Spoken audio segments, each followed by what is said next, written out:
Rieger, start with the question. We didn't get to hear from you our last session. So I hate boring conferences, and I can say this is certainly not a boring conference. I appreciate being part of this conversation.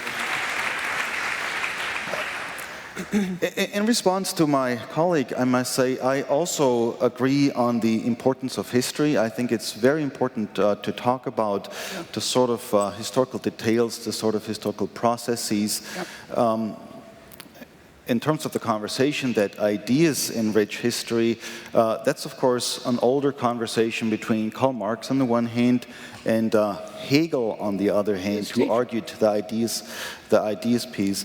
Now, in both cases, of course, you have to account for the fact that ideas are never isolated, and ideas do not come from outer space, like you said. They're not just coming from brains either, they come from real life, and that was Marx and Hegel's argument. So then we need to talk about ideas, where they come from, who benefits and who doesn't. I agree. I'm worried about the history, the way you tell it, though, because it seems to be leaving out some of the key players. First of all, when you talk about the bourgeoisie, you translate the French term into middle class. Yeah. The reality is that the bourgeoisie, at some point, of course, is the middle class in the ancient regime, where you have still princes and a ruling class and so on. In our society, of course, the bourgeoisie has become the ruling class, and that needs to be discussed. That's not a disparaging term, but not to talk about a ruling class today, I think, is leaving a big hole in terms of talking about economics.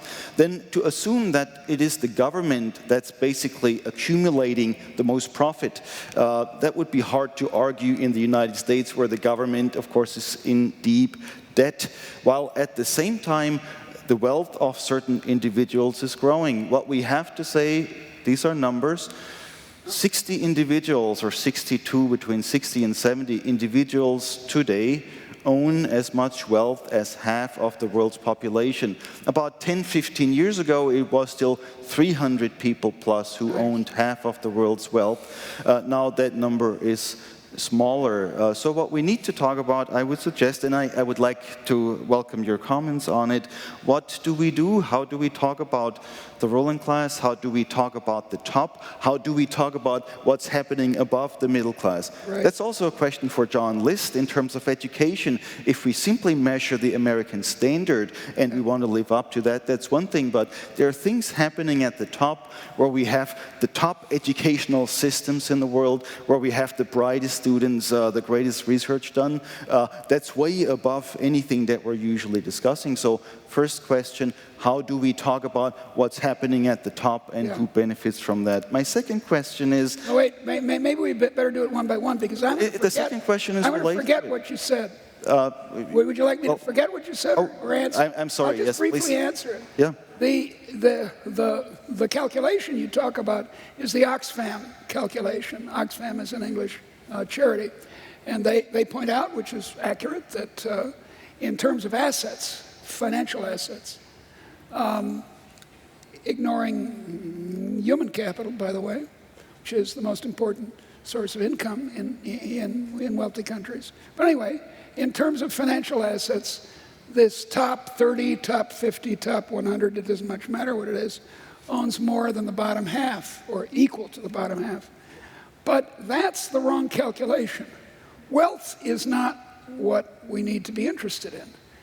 We need to be interested in what I would call, and I keep trying to figure out what word to use for it, but maybe basic consumption, or the consumption necessary to have an active role in a democratic society and have a full life. And this means access to medicine and adequate food and have a roof over your head and so forth.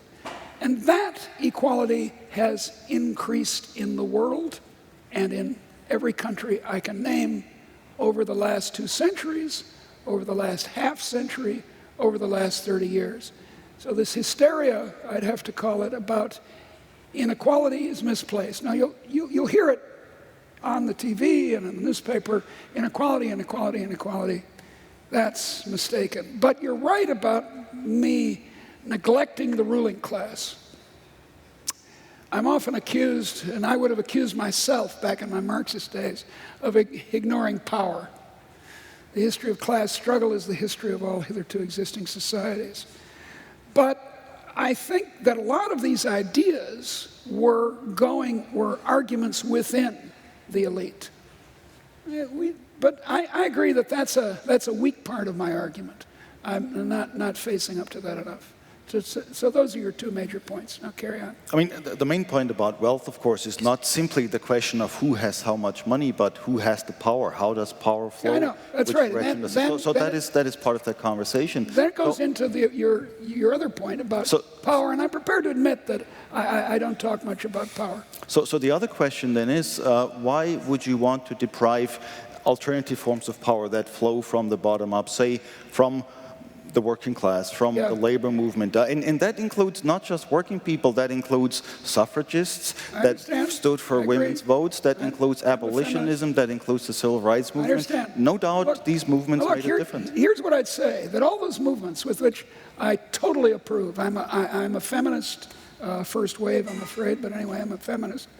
And I was against Vietnam, and I supported I wasn't old enough to support the sit-down strike in the 30s, but I would have done that. And in favor of, and I'm certainly in favor of transgendered rights.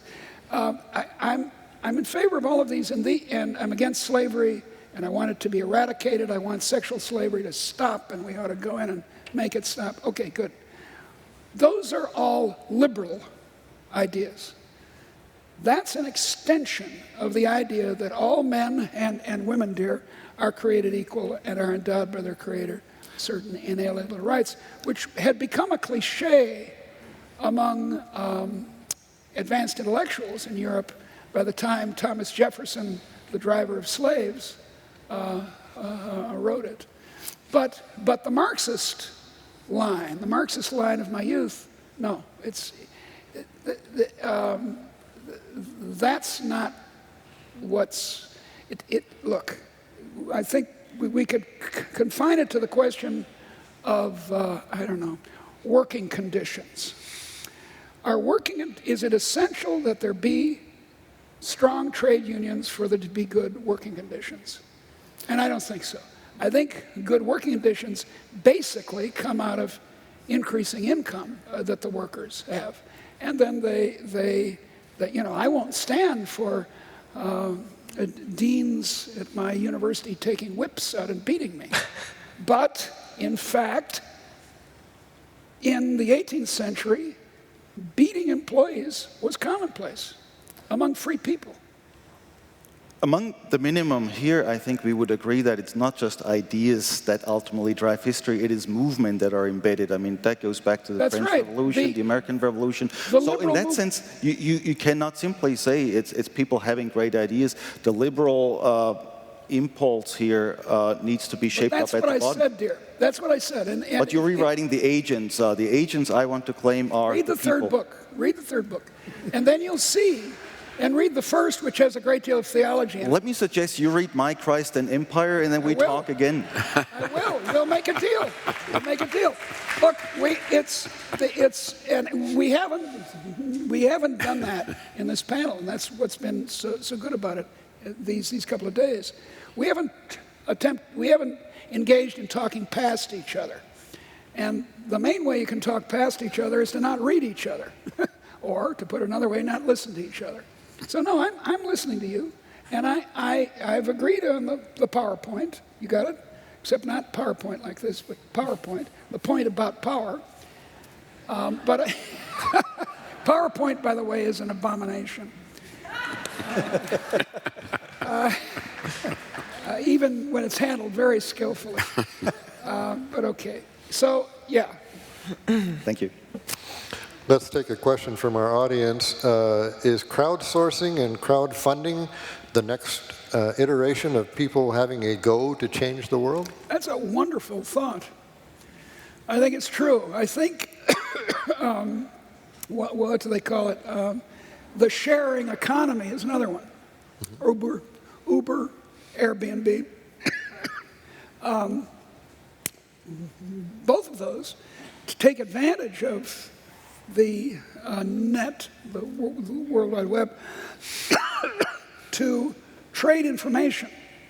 My friend George Akerlof, a long time ago, made the point that a lot of exchanges, such as used cars, are damaged by asymmetric information. You want to drop that at a cocktail party and see what happens. That phrase, asymmetric information, that is, both parties don't have the same knowledge, and so in the matter of women getting worse deals on secondhand cars. But this technology, both of which you mentioned, are solving the asymmetric information problem slowly. So no, I'm all for it. The more the merrier.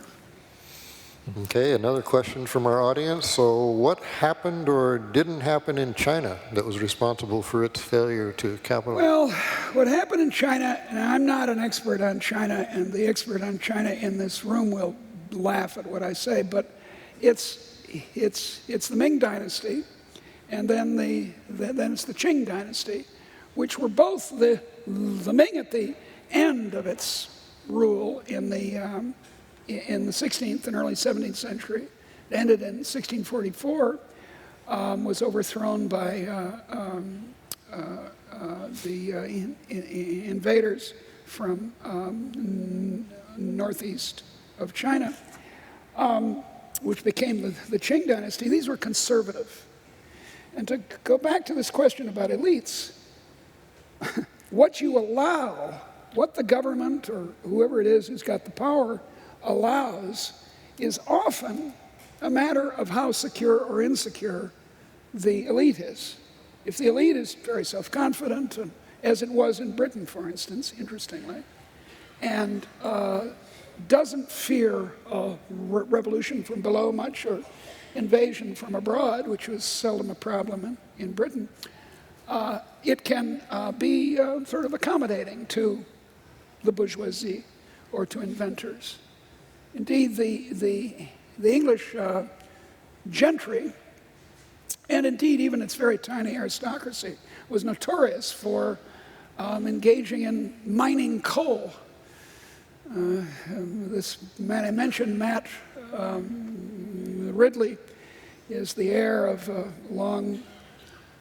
an old aristocratic family that owned coal land, and bloody well exploited it. Okay. Another question here. The capitalist system is based on growth, continuous growth. As a result, we are using the planet's resources at an unsustainable rate. Can a modified version of a capitalist system succeed or even exist with zero growth? No, that's all wrong. Where can I start? Of course, there are limits, but that's a mathematical proposition. It's not an empirical proposition. Of course, if we were, I don't know, to have 300 billion people on the planet in 10 years, we might face a problem of diminishing returns or air pollution or something. But world population, it's calculated, and I think we now have a quite good take on this, is going to peak at about 10 billion people. It's something over 7 billion now. And then it's going to start falling, as it already has in Japan. So, sorry, I have a sinus problem. So it's not, you can't do this kind of physical scientist projection into the indefinite future and see disaster. I can't persuade you of this immediately, except to point out the interesting career of a man named Paul Ehrlich, a biologist who in 1968 wrote a book called The Population Bomb, in which he predicted that by now we'd all be dead, essentially. That by the 1990s we'd all be killing each other to get food. India would disintegrate and so forth. In fact, what happened is that India became a net grain exporter in this period that he was talking about. So Now my friend, I have all these friends I keep talking about. Bob Gordon is a very old friend of mine. He's a professor at Northwestern, and he just wrote a book called The Rise and Fall of American Prosperity. And it's a wonderful book. I highly recommend it, although I buy these first. Because Bob is pessimistic. He talks about headwinds. Towards the end of the book, he says some rather shocking things for an economist to say, but let's set that aside. But so have so many people said before. Malthus said it in 1798 that we were doomed by population increase. Marx said we were doomed by the falling rate of profit, which, by the way, didn't happen. Keynes said that we were doomed because of excess savings, and that became, under Alvin Hansen and so on, the stagnationist hypothesis. Most economists in 1945 thought that the Great Depression was going to restart. Most of them thought, unless we massively continued spending as we had during the war. Instead, we closed the arms factories, stopped building tanks, sent all the people home. They got jobs. And the economy grew faster than it's ever grown in its history. So I think that this pessimism, I've written on this. You should go to my website if you want to hear more of this stuff, DeirdreMcCloskey.org. And I've this pessimism and the world, the sky is falling. For reasons, ask a professional journalist this. Journalists know that people love to hear sky is falling stories, isn't that right? Yes. They don't like to hear the world is pretty good. I have a friend, another friend, boy, I have a lot of friends, named John Mueller, a political scientist at Ohio State, and he wrote, this will work for this audience. 1999, he wrote a very good book called Capitalism, Democracy, and Ralph's Pretty Good Grocery. You guys know this. Ralph's Pretty Good Grocery. If you can't find it at Ralph's, you probably don't need it. And the point, it's a bad title because most Americans don't know what he's talking about. But John's point was that American democracy and the American economy, if you want to call it capitalism, work pretty well. God knows they got problems. We got to do something about the schools. We got to do something about this, that, or the other thing. But maybe running after utopia across town, the absolute perfection communist grocery store, or the great nationalist fascist grocery store might not be a very good idea. I'm not sure if this next question was intended as a fastball under the chin or a hanging curveball, but I'll leave it to the panel If to it's do a hanging what they will. curveball, I'm going to hit a home run. Okay.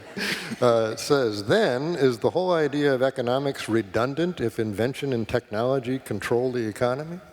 No, although that's a very deep point that whoever's made it make that. That's right. Mm-hmm. Because when I teach price theory, as I have for a long time, 45 years in fact, I teach allocative economics. The point that all these economists here, we all teach supply and demand curves, and in fact, let me show you. Here's what happened in modern economic growth. I'll do it from your point of view as though I'm behind the blackboard. Here we have some supply and demand curves over here of England per capita in 1800. And all the economists here admit to doing Harburger's triangles and efficiency and supply and demand. We're talking the same language. So that's over here. What happened in the 2 centuries after 1800 in Britain was that the supply curve and the demand curve moved out. Now see what I'm doing? Over to here. And all that stuff we're talking about, static allocation over there, it matters. If you have an economy where there are no property rights, where people are not having any incentives to do anything right, then you're going to screw up the economy very badly. How do I know that? Take a look at North Korea, or for that matter, East Germany. So, no, we still need to teach this stuff, but we really need, and here I join Paul in wanting to get economics off of this static stuff as much as I love it, and I just love Harburger triangles, and I've done them very extensively. We, as economists, we have to get off that and talk about what causes this.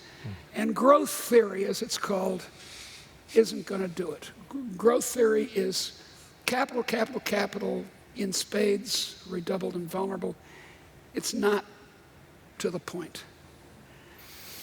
As we're getting close to wrapping this up, would our other economists like to weigh in on the role economics plays that the rest of the world should be? How about Paul? Yeah, just one. First, I agree with a lot of what you said. I think that this obsession with institutions, I think there's a real confusion as to, I try not to use the term institution. I think of rules. They're the things you write down on paper. Yeah. And they're easy to write. Yep. They make some difference, but they're not nirvana. Yeah. And then there are organizations which are teams of people. Yeah, you're right. And what motivates those people, that's a complex question, because it's not just incentives. I don't think you'd say it's not just incentives. There's a complex mesh of mental constructs that people have in their heads, which generates that motivation. Now, I wanted to make one distinction. Your growth story is, of course, absolutely right and massively dramatic. But what we've now got is some countries are there, yeah, I know, and others are there. Exactly. And so we've got two very distinct growth processes that have to happen. One, the countries that are at the frontier will only grow if there's innovation. Yeah, that's right. And so it's a story about this wonderful idea of ideas having sex. That's actually, it's a vulgar image, but it's basically interactions between ideas. That is why the future is so deeply unpredictable, because we can look at what the research is to say, these are the ideas that may go through in the next 10 years. If they go through, they'll then interact in ways that's hard to understand, and that's the next 10 years. Then the third 10 years is interactions between things that we've not even dreamed. Exactly. Interactions between but that's the countries over there. The countries here, their growth process is a different growth. It's a process of catch-up. Yeah. It's a process of catch-up. And so mental constructs will drive that process, but the mental constructs that really, really matter are not the new innovations. Well, I agree. As Professor Rieger says, it's often a matter of power. Egypt is badly off because the army has taken over the economy, not because Egyptians are incompetent or something. Let me just push back on that a bit. Right? It's obviously true. Political science has utterly bought into that over the last 25 years. Yeah. It's the only act in town in political science. Why are poor countries poor? Because elites are abusing power. Right. And there's a lot of truth in that, but it really isn't the whole truth. That it's not just some places. But it is part of the story, and we are not talking about it. This is what worries me. This is a serious issue that you did not address, and that was not addressed in this conference. So I think there is some reason to go to that point. Yeah, there is. Fair enough, except that political science has been talking about nothing else for 25 years. So it's not a neglected topic. It might be a neglected topic amongst us now, but you know, if you get to a country like the Democratic Republic of the Congo, which isn't democratic, isn't a republic, and is only recently rebranded from Zaire. It's like the Holy Roman Empire. Yeah, quite. It's so poor that an explanation which says that it's poor because some people are doing very well is pushing it, right? Some of these organizations are so dysfunctional that everybody could easily be much better off. Yeah. And so for that, to understand that, we've got to go beyond power to people who are trapped in mental constructs which are deeply dysfunctional. Well, I've written a great deal on mental constructs of this character. I started this by talking about the rhetoric of economics in a book called that, and then in a book called If You're So Smart, about the stories that economists tell each other within their science. And my friends like Arya Klammer kept saying to me, come on, apply it to the economy. And I said, no, I want to go on doing supply and demand curves and Harburger triangles. No, don't tell me about ideas in the economy. And finally, I was dragged kicking and screaming to this conclusion that I've come to, which is very similar to yours, that ethics matters. Look, the traffic laws in Berlin and Rome are the same. No jaywalking in both places. Yeah. But anyone who's been in Berlin knows that if you try to cross the street and against the light, old ladies with umbrellas will attack you. Yes. If you do the same in Rome, they'll go, but they'll say, there's a word, can I bring back the Italian? I don't think I can. Il furbo, I think the word is, means the clever one. Il furbo, I can't quite get it. But so there's this deep difference. A English journalist who lives in Milan and has since 1991 is married. He teaches at the University of Milan. His name is Parks, and he writes on Italy. And he's very informative about this, because he says that from when an Italian child is told to go to bed, now let's do it the other way. When an English child is told to go to bed, and undoubtedly this was your case, he goes to bed. Time to go to bed, Paul. You can remember this. Go to bed. And they say, yes, okay, I'll go to bed. Parks tells me that an Italian child is told to go to bed, and he starts bargaining. He goes, oh, Mama cattiva. Oh, and he goes to Papa, and he talks about Papa, and he negotiates, and he ends up staying up till 11:30. And this attitude towards those written down laws that you talk about is characteristic of Italy. Deirdre, I finally understood my family problem. My wife grew up in Italy.